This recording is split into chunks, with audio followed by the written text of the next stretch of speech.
Hello, Rainier Avenue Radio listeners. I'm King County Executive Dow Constantine. Thank you for joining us for Earth Deserves More Than a Day.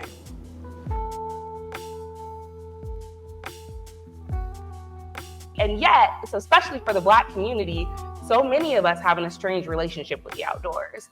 Like historically within the United States, not only have we been positioned to be most impacted by environmental racism, but we've also been intentionally estranged from sources of wellness and life and health.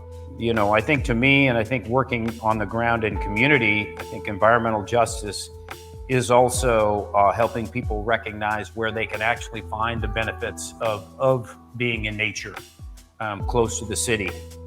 Transit access is not equal across the city, or sidewalks or bike lanes. Like we still envision it as like a very laborious, time-consuming mode of transportation, and that's definitely not always true, and it doesn't have to be that way.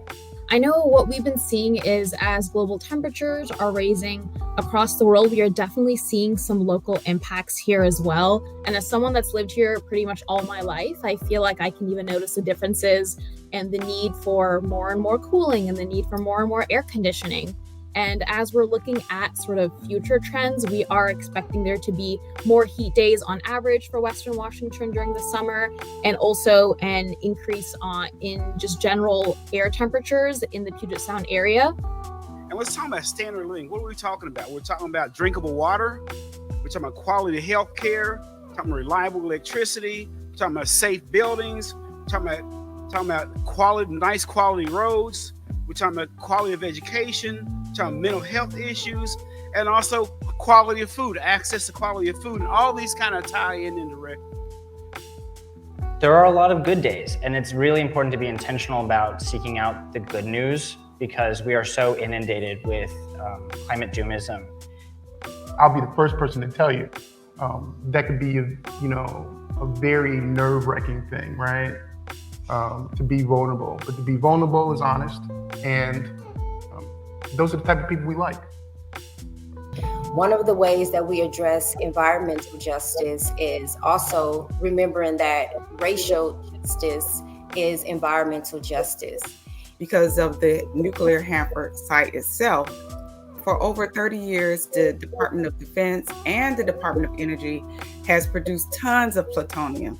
And we are here for that cleanup. And so a lot of people that live here do not know of most of the hazards that we are facing every day. We figured out that we need to be turning the economy and not just having an end of life point here. We need to be extracting materials and energies and renewable energies and creating a circular economy rather than a linear economy that has a cradle to grave system. We need a cradle to cradle where it starts its life again, starts again, and then goes back into the system, a cradle to cradle system. So that kind of segues into, how do we know that resilience hubs or environmental improvements, things like that, are what the community wants? Just like in this example, this has been part of a neighborhood plan since 2012. It's been over a decade and it's finally happened, right? And I think that's something that we hear often. We